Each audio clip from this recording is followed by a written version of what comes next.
उस पर भी भाई कांग्रेस तो वो पार्टी है जिसने पाकिस्तान के 2 टुकड़े कर दिए, और इनका वहां से क्या ऐसा प्रेम था कि चुपचाप बिरयानी खाने चले गए। इनका उससे क्या प्रेम था कि वहां की कंपनियों से इलेक्ट्रल बॉन्ड के तहत पैसा लिया गया। इनका क्या उन पे प्रेम था?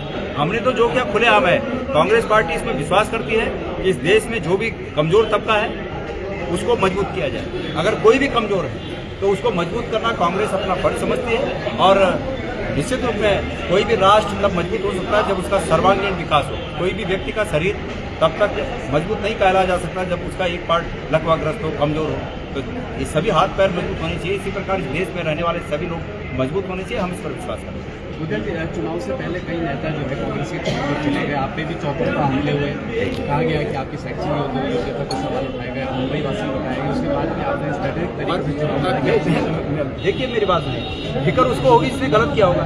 मैंने तो खुलेआम कहा कि भाई इनके पास पुलिस है, इनके पास सीबीआई है। मैंने जहाँ से शैक्षणिक योग्यता प्राप्त की है वहाँ सब जगह इनकी सरकार है, तो जांच कर लें, मुंबई में जांच कर लें। मैं जो मेरा स्कूल था उसका नाम था रामकली देवी सलमान सिंह विद्यालय, ठीक है, प्रीमियर जूनियर कॉलेज। वहाँ से मैंने उसके बाद ग्रेजुएशन गढ़वाल यूनिवर्सिटी, मैंने सब बताया। यहाँ भी इनकी सरकार है, वहाँ भी उनकी सरकार, जांच कर ले, कोई दिक्कत थोड़ी है, मुझे कोई दिक्कत नहीं।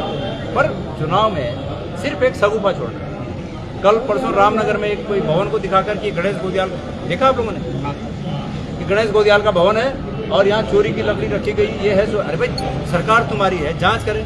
मैंने जब FIR की, आज तक वो व्यक्ति जो है बयान देने नहीं आया कि भाई किसका है क्या है।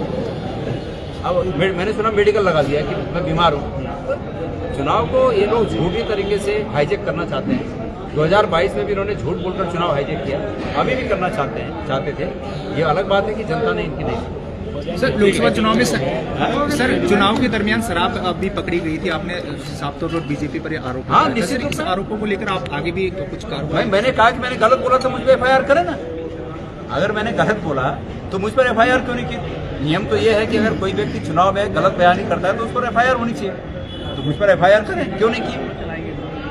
चोर की दाढ़ी में तिनका है। और मेरा मकसद इतना था कि जो शराब पकड़ी गई है 19 तारीख तक बटे नहीं, मेरा मकसद पूरा हो गया। तो ये बात है। अब शराब किसी ने किसी की तो की ना वो, और वो 19 तारीख तक सील थी, नहीं बटी। मेरा मकसद तो वही था। और अगर मैंने गलत किया, मैंने आरोप लगाया कि बीजेपी ने ये सब इंतजाम किए थे, लेकिन अगर मैं गलत हूँ तो मुझ पर केस दर्ज होना चाहिए। क्यों नहीं किया? मेरे पर रहम क्यों किया गया? रहम इसलिए किया गया कि भाई बात जाने दो, तुम्हारा नुकसान नहीं होगा, शराब फटेगी नहीं और हमारा नाम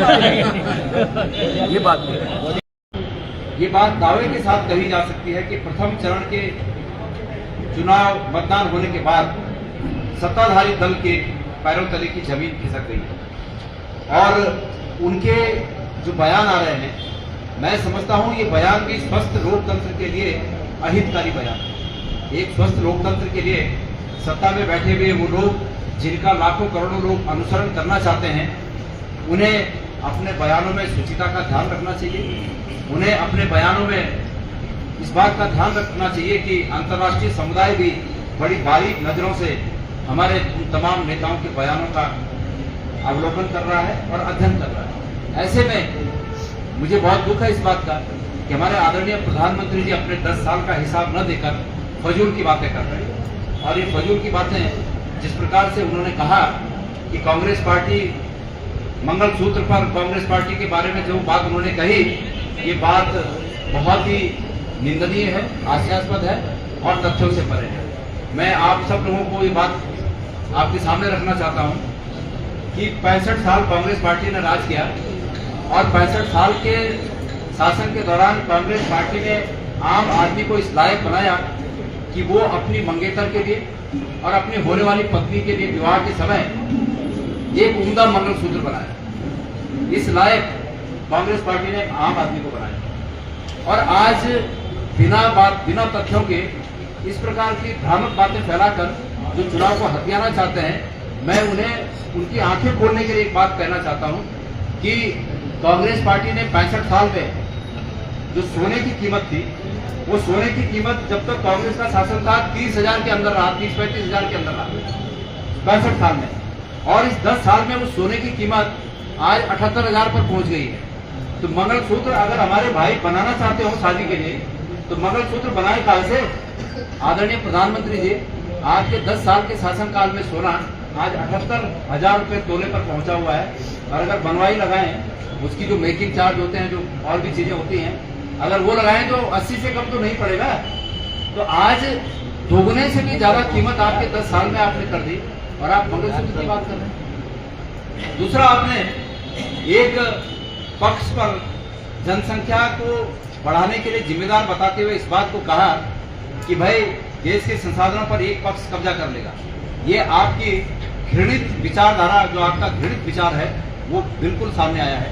और वो भी वो व्यक्ति कह रहा है जिनके माँ बाप की 6 संतानें हों, जिनके माँ बाप की 6 संतानें हैं, वो आज राजनीति में जब चुनाव के लिए इस प्रकार की बातें कर रहे हैं। तो हमें लगता है कि देश के आज जिन मुद्दों पर चर्चा होनी चाहिए थी, उन मुद्दों पर चर्चा न होकर हमारे आदरणीय प्रधानमंत्री जी, भारतीय जनता पार्टी के नेता तथ्यों को तोड़ मरोड़ कर चुनाव को भटकाने की कोशिश कर रहे हैं। मैं धन्यवाद देना चाहता हूं उत्तराखंड की जनता को, उत्तराखंड के मतदाताओं को, कि वो तमाम कोशिशों के बावजूद भी वो मुद्दों से भटके नहीं और उन्होंने अपने जो हित के मुद्दे हैं उन मुद्दों पर चर्चा पसंद की। उन्होंने इस बात को पसंद किया कि अंकिता भंडारी के साथ ऐसा क्यों हुआ।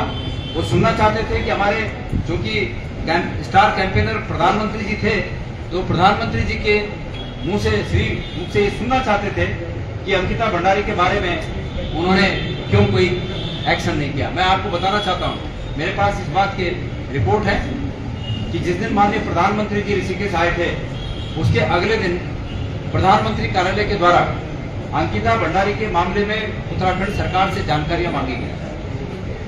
और मुझे भी इस बात की उम्मीद थी कि अगर प्रधानमंत्री कार्यालय से अंकिता भंडारी के मामले में जानकारी मांगी गई है तो मैंने स्वयं थीम लाइन दे ही रखी है कि प्रधानमंत्री जी आए और ये कहें कि जिस समय तक मैं उत्तराखंड की धरती पर खड़ा हूं, उस समय तक वो तथाकथित वीआईपी शराबों के पीछे हो जाना चाहिए। मुझे लगा कि ऐसा कुछ होगा और अंतोगत्वा अंकिता के परिवार को न्याय मिलेगा। लेकिन अफसोस की बात है कि फिर भी ऐसा नहीं हुआ। मुझे ये उम्मीद थी इस बात की कि आदरणीय प्रधानमंत्री जी ये जरूर कहेंगे कि मुझे पता लगा है कि उत्तराखंड के युवाओं के सपनों पर आघात हुआ है, इस योजना से, जो अग्निवीर की योजना है, उससे आघात हुआ है और मैं इस योजना को वापस लूंगा। वो कहते ऐसा, लेकिन अफसोस है कि ऐसा नहीं हुआ। तो जनता ने अपने हित के मुद्दों को सुनना पसंद किया, फजूल की बातों को दरकिनार किया और वही रिपोर्ट जब दिल्ली तक गई तो तब दिल्ली में बैठे जो शासनकर्ता है उन्होंने अपनी भाषाएं बदल दी। वो चुनाव को ध्रुवीकरण, धार्मिक ध्रुवीकरण की तरफ ले जाने की कोशिश कर रहे हैं, वो चुनाव को इमोशनल बनाने की कोशिश कर रहे हैं और वो भी इन मुद्दों पर इमोशनल बनाने की कोशिश कर रहे हैं जिन इमोशनल बातों के लिए वो खुद जवाबदेह है। मैं सीधी तरह कहना चाहता हूं कि जिस मंगलसूत्र की वो बात कर रहे हैं, उस मंगलसूत्र को बनने में जो सोना लगता है उसकी कीमत इनके समय में 2 गुने से भी ज्यादा बढ़ी है। 65 साल में 30,000। कोई साथी बता सकता है कि 2014 तक सोने की कीमत कितनी थी? 29-30,000 थी। तो 29-30,000 2014 में छूट गया था और आज वो सोना 75,000 पार कर रहा है। तो मेरे प्यारे राज्यवासियों और प्यारे देशवासियों, जहां जहां ये हमारी बात सुन रहे हों लोग, कृपया ध्यान रखिए, अगर दिल्ली में बैठे हुए नेताओं को अपनी बच्चों की शादी करनी होती ना, अगर होते बच्चे और उनको भी शादी करनी होती तो सोना शायद इतना महंगा नहीं होता। लेकिन अगर सत्ता में बैठे हुए लोग संतानहीन हो और उनको बच्चों की शादी की फिक्र न हो तो सोना 70,000, 75,000 या 1 लाख हो जाए, किसी को क्या फर्क पड़ता है। और भाषण बोलने के लिए बहुत आसान हो जाते हैं कि कांग्रेस आएगी तो मंगलसूत्र क्या बोला गया।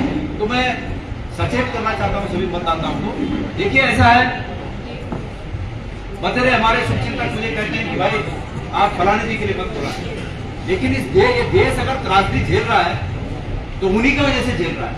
और जब ये देश अगर उन्हीं की वजह से त्रासदी झेल रहा है, मैं गांव में बहुत से ऐसे लोगों को जानता हूं जिनकी आज शादियां हैं लेकिन वो 1 तोले की अंगूठी नहीं बना सकते हैं।